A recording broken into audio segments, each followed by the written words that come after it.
There are only a handful of places left on Earth where humans and animals live in complete harmony. In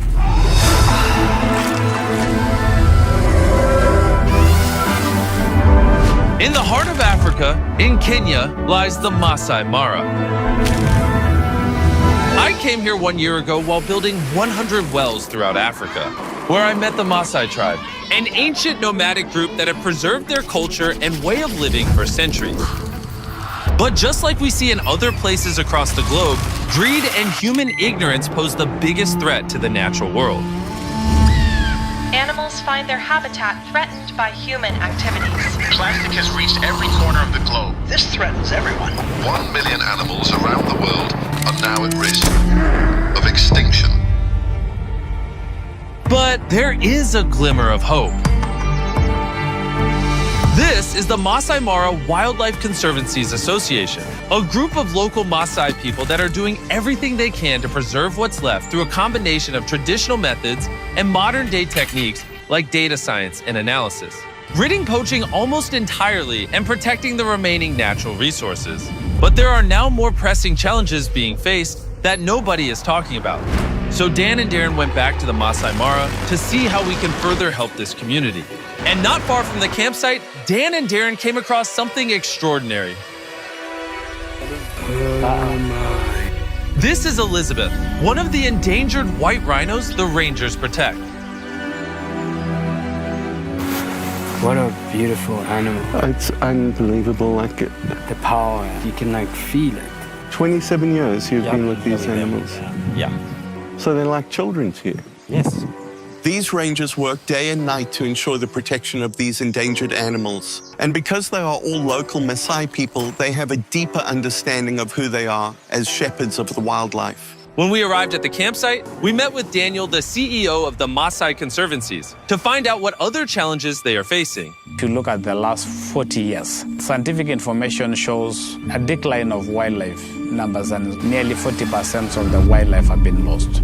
And this was as a result of habitat destructions in particular. The downfall in the Mara all started 60 years ago when the land was divided and given to the Maasai people for private ownership. This led to investors buying the land for development and exploitation of resources. Many Maasai had no choice but to accept the money, abandoning their ancestral heritage and putting the habitat that millions of Maasai and animals rely on at risk of being destroyed. To combat this problem, the Conservancies came up with a plan to incentivize landowners to lease their land to the Maasai Conservancy in return for a monthly payment so that they could preserve their territory and traditions. This idea of conservation is just strengthening our relationship with wildlife and nature. That those people who are considered as custodians of wild animals are now benefiting. In the last 18 years, more than 24 conservancies have been formed in the Masai Mara, allowing for the Maasai tribe and wildlife to flourish together. But Tarn, the lead project manager for the Conservancy, told us that natural disasters and weather events like climate change have proven to be the biggest problem that the Maasai now faces. Sadly, we've had some really unexpected weather events. We've had massive flooding events. We've lost property in the form of tourism camps. And more importantly, we've lost lives from some of the rangers who work out here to protect this valuable ecosystem.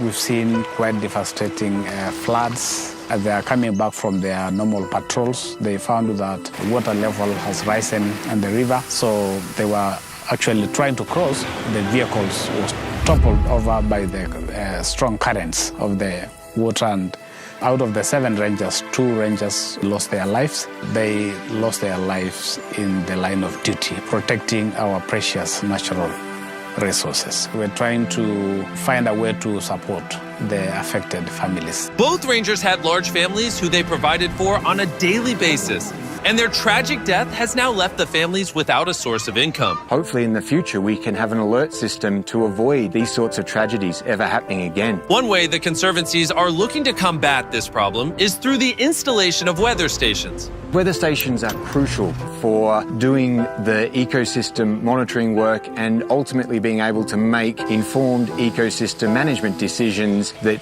go into the conservation effort here. Another struggle is the complete lack of electricity at the ranger base camps, which makes basic tasks like charging a flashlight and powering the current weather stations extremely difficult. This all goes in to form the backbone infrastructure that these rangers need to be able to do effective ecosystem monitoring and ecosystem management work.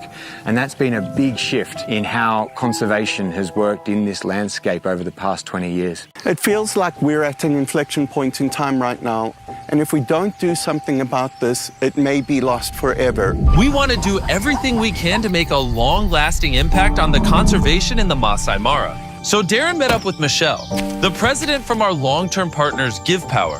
They have been working with the conservancies in generating clean energy for the rangers.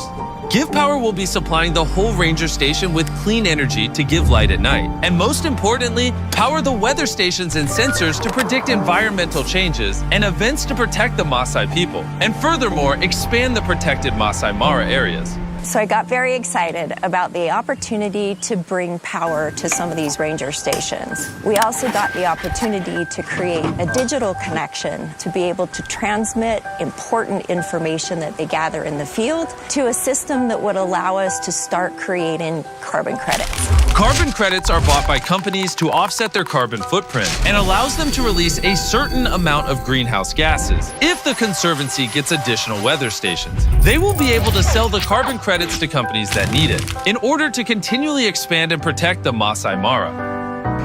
In addition to the 7 weather stations and solar grids that we installed, Darren is just about to surprise Daniel with even more. Daniel, we're going to pay for 5 more weather stations. I have no words to express gratitude and the Mara community I'm speaking on their behalf. Thousands and thousands of those landowners who are not here, they are going to be very, very happy.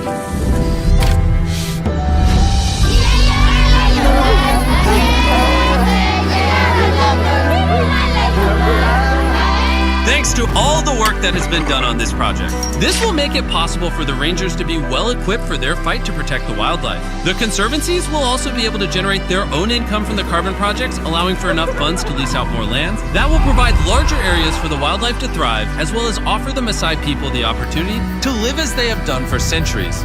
We're also ensuring that the new generations will have to continue what we have started, because it is also actually changing their livelihoods. It is actually providing income to thousands and thousands of households. It's a blessing to us.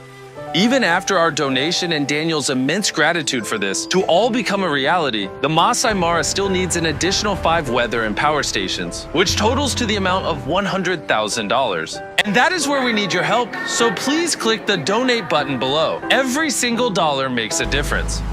Before Dan and Darren left, they went to visit the families that lost husbands and fathers in the massive flooding.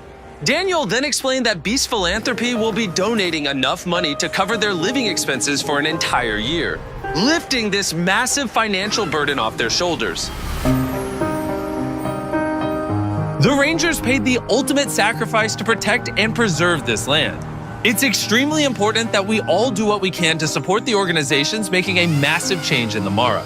We have a short opportunity to take action and do something about it before it's too late. It's thanks to all of you watching and donating that we can do projects like this with organizations that are protecting our planet and its nature. So again, please click the donation button so that we can hit our goal of $100,000 to complete this project.